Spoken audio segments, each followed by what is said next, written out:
Bienvenue! Posez-vous tranquillement. J'ai mon petit café perso. Mon petit ordi avec ma trame et mon dictaphone. Donc on va pouvoir commencer. Si vous me voyez lire à certains moments, c'est juste parce que je suis ce que j'ai à peu près écrit sur mon ordinateur.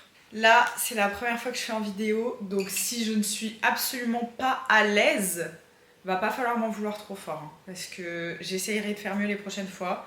Mais là, entre la vidéo, le texte, le dictaphone, le fait qu'il faut pas que mon micro frotte partout, ça va être compliqué. Et là, je vous dis, je transpire, hein. Je transpire de stress. Genre, j'ai le trac. J'ai l'impression, sincèrement, que je suis devant quelqu'un. Là, dans ma tête, je passe un oral. Attendez, il faut que je me mette confortable, là. Bienvenue dans notre nouvel épisode, notre rendez-vous hebdomadaire. J'ai envie de vous dire comment ça va, vous, mais en fait, vous pouvez pas me répondre. En fait, si, vous pouvez carrément me répondre. Mettez-moi comment vous allez en commentaire. Racontez-moi, je serai contente de vous lire, sincèrement. Comme vous pouvez le voir aujourd'hui, on upgrade notre contenu, vu que je vous propose une version vidéo. Comme ça, on peut encore mieux se connaître. Ça évoluera sûrement au fil du temps, mais voilà, je vous présente mon petit espace cocooning, l'espace dans lequel je me sens à l'aise de vous parler. Bienvenue. Bienvenue à vous. Alors, on va commencer par le début. J'ai fait une thérapie de 1 an qui s'est terminée il y a maintenant 6 mois. Et qui à ce moment-là de ma vie était complètement nécessaire et qui a été très très bénéfique pour moi. Pourquoi aujourd'hui je vous parle de ça ? Parce que une des premières choses qui est le plus ressortie dans mes séances, en tout cas les premières, c'est mon manque d'acceptation en général. Je m'explique. Pour contextualiser, j'avais énormément de sentiments négatifs, de pensées négatives, comme de la colère, de la tristesse, du jugement envers moi-même, aussi envers les autres, de la culpabilité, etc. J'étais complètement focus là-dessus. Il n'y avait que ça qui tournait dans ma tête et j'avais de la place pour rien d'autre et ça me prenait toute mon énergie. Les causes, elles me sont propres et chacun a les siennes, mais je sais qu'on est un grand nombre, pour pas dire tout le monde, qui ont des ressentis comme j'ai pu avoir ou comme je peux encore avoir, qu'il leur prend la tête. Pourquoi ce jour-là, j'ai pris mon téléphone et j'ai commencé cette thérapie, qui était pour moi vraiment comme le dernier espoir à ce moment, parce que j'avais passé tout mon temps, pour pas dire toute ma vie, à fuir mes émotions, faire bloc contre elles. J'ai cru que j'étais forte parce que j'arrivais à bâtir un mur entre moi et ce que je ressentais, parce que j'arrivais à faire taire tout ça, alors qu'en fait c'était tout le contraire. Je venais de placer toute mon énergie et ma santé à construire tout ça, et ça m'a littéralement explosé au visage. Et à ce moment-là, j'en pouvais plus. J'avais de la force pour rien, tout était à la fois devant moi et à la fois ingérable. Pour ne pas en arriver là, et peut-être ne pas reproduire cette erreur-là, ça va être très simple à dire et dur à faire, mais tout ce que tu as à faire, c'est accepter. Dans un premier temps, ne pas accepter un sentiment comme de la tristesse, c'est le faire perdurer. Tu es dans cette situation, parfois même inconsciemment, où t'as pas envie d'être triste ou déprimé, et je comprends en vrai. T'essayes de te convaincre que ça va, de te changer les idées, de t'occuper l'esprit un maximum pour clairement fuir tes pensées, et honnêtement on l'a tous déjà fait, hein. Mais à un moment il va falloir faire face. Tu crois que t'es fort ou que t'es forte parce que t'arrives à bâtir ce mur entre toi et ce que tu ressens vraiment, parce que t'arrives en étouffant tout ça dans un coin de ta tête, mais c'est tout le contraire en fait. Parce qu'aujourd'hui ta tête elle supporte, et peut-être qu'elle supportera encore un moment, mais il y aura un jour où elle y arrivera plus. Je vais pas t'expliquer ce qui va t'arriver, mais dans tous les cas, t'iras pas mieux. Et je suis désolée, ça va peut-être paraître dur à entendre, mais j'ai trop croisé de gens qui pensaient ça, et moi-même je l'ai vécu, donc c'est quand même important de remettre les choses où elles sont. Être fort, c'est prendre son courage à 2 mains, et ne pas faire comme si ça n'existait pas. Alors c'est chacun à son rythme, hein. Tu peux pas être fort tout le temps, déjà. Et tu pourras pas décider de t'y mettre, guérir comme ça, en une fois. Ni gérer tout d'un coup. Mais toute l'énergie que tu mets à te mentir à toi-même, tu la mets pas dans le fait de guérir, Et ça, crois-moi que t'en auras besoin. Je dis pas qu'il faut te morfondre ou quoi. Chacun affronte les émotions à sa façon, mais il faut les affronter. Parce que ce que tu fais là, ça va juste rallonger le temps avec la boule au ventre que tu as en ce moment. Les moments où tu vas te sentir bien parce que t'es sorti, parce que t'as vu du monde, ils sont cool, mais ils sont éphémères. Et le retour à la réalité, il fait d'autant plus mal. Il est parfois de plus en plus dur. C'est sûr que ça va pas être facile, je vais pas te dire le contraire. Mais à terme, ça va vraiment être beaucoup plus bénéfique. T'as pas envie, mais il va falloir accepter que t'es triste. Il va falloir accepter pourquoi t'es triste ou en colère, le vivre, te mettre face à tes émotions, les comprendre, pleurer, penser et arrêter de faire diversion.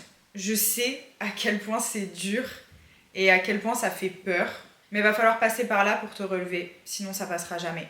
T'as pas envie que ce sentiment il t'accompagne toute ta vie. Et t'as encore moins envie qu'il impacte ton comportement, tes ressentis et du coup ton avenir. Encore une fois, c'est super dur à entendre, je vais pas te contredire là-dessus. Surtout que quand on est dans cet état où on a envie de fuir la réalité un peu, et bah entendre ça, ça fait mal, c'est pas du tout ce dont on a envie.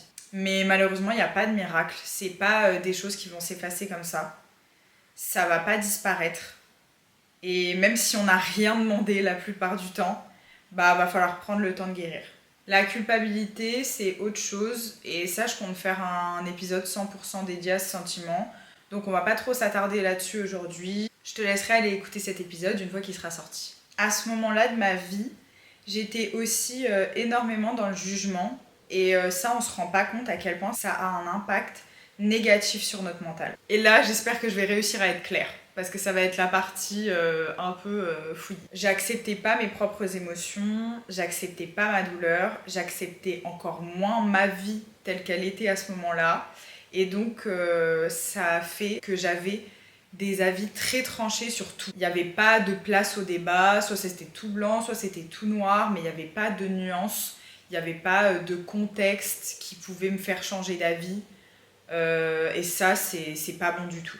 Cette manie d'avoir cet avis-là et pas un autre, c'était une façon de garder le contrôle en fait qui est pas saine du tout.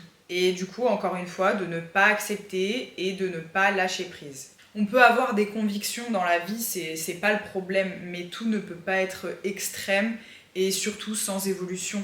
Tu peux pas un jour penser quelque chose et que ce soit figé dans le temps, te dire que tu changeras jamais d'avis ou compter sur le fait que les autres ne changeront jamais d'avis non plus. Il faut accepter ce qui t'entoure, ta vie, et si ça te plaît pas, alors tu changes, mais tu fuis pas. En fait, le truc, c'est que tu peux pas tout contrôler, et encore moins la vie des autres, que ce soit la vie ou leur avis. Donc, juger les autres, leur comportement, leur donner ton avis tranché, ça va pas servir. Par contre, tu peux contrôler tes réactions, ta vie et tes limites. Mon jugement, il était aussi beaucoup porté sur ce que j'attendais d'eux. Et ça, c'est pas bon non plus. Tu peux pas attendre que les autres règlent tes problèmes, en fait. Je sais pas comment expliquer ça. Surtout les personnes qui ont grandi avec un manque, peu importe lequel. On a tous, je pense, attendu à un moment de certaines personnes, ou que ce soit des amis, ou peu importe, de certaines relations en général, qu'elles nous comblent sur des plans ou des situations où c'est clairement pas à eux de combler ça. C'est à toi en fait de régler ça avec toi-même. Et nous, comme on attend énormément, bah on juge aussi beaucoup ce que les autres font ou ce qu'ils ne font pas, que ce soit pour nous ou en général. Je pense qu'il faut pas trop attendre quoi que ce soit dans la vie en général. N'attends pas l'impossible. Il y a entre guillemets personne qui va venir te sauver. Il y a un entourage qui peut t'aider, mais c'est pas le boulot des gens que de venir te sauver. Et si c'est pas fait pour toi, si dans la mesure du raisonnable, ce que t'attends, et ben tu ne l'obtiens pas, et ben il faut accepter aussi que cette situation, cette personne, cette habitude, peu importe, et ben ce soit pas fait pour toi. Accepte aussi que chacun fait ce qu'il peut et chacun fait de son mieux avec le parcours qu'il a eu. Ça, je trouve que c'est super dur. Personne n'est parfait, personne n'est infaillible. Attention, ça ne veut pas dire que tu dois subir ou excuser des comportements qui sont pas corrects. C'est en rien en rapport avec les mauvais comportements. Ça, c'est un autre cas. Et dans aucun cas, ça doit exister. Peu importe le passé, peu importe que ce soit justifiable, ça, c'est non. C'était la parenthèse. Ne cherche pas d'explication à tout. Accepte que les choses, elles sont telles qu'elles sont parce que les gens, ils te disent et ils te montrent que ce qu'ils veulent. Retiens bien ça parce que c'est très important. Ça se trouve, la raison d'un comportement, il est complètement différent de ce qu'on te racontera. Et encore une fois, tu dois accepter que ça s'est passé comme ça et pas autrement. Et définir si ça te correspond ou non. Enfin bref. Comme je l'ai dit au début, ça regroupe énormément de plans, énormément de situations, énormément de choses. L'acceptation, c'est quelque chose qui est là un peu partout dans notre vie. Donc c'est hyper global et hyper général. En résumé, accepter, c'est s'accepter soi-même, accepter sa vie, accepter ses erreurs, accepter son passé, accepter aussi ses réussites, parce qu'on verra plus tard que c'est pas aussi facile que ça d'accepter le positif parfois. Être ok avec la vie qu'on a, être ok avec nous-mêmes et être gentil avec nous-mêmes surtout. Il y a une chanson que j'adore qui s'appelle Shake It Out et il y a une phrase dedans que je retiendrai toute ma vie qui dit « Il fait toujours plus sombre avant l'aube ». Plus communément, c'est la phrase « Après la pluie, le beau temps ». Mais celle-ci, je la trouve plus belle, elle est plus poétique. Tout ça, accepter ses sentiments, ça nécessite de passer par des moments durs, mais c'est pour le meilleur, promis. La bise. Et voilà, on a fini le premier épisode filmé. J'espère que ça vous aura plu. Si vous avez des conseils, si vous avez quoi que ce soit à dire, comme d'habitude, n'hésitez pas. Et voilà, abonnez-vous, mettez un commentaire, mettez un like, mettez une bonne évaluation. Peu importe la plateforme. Et puis voilà, c'est tout. La bise!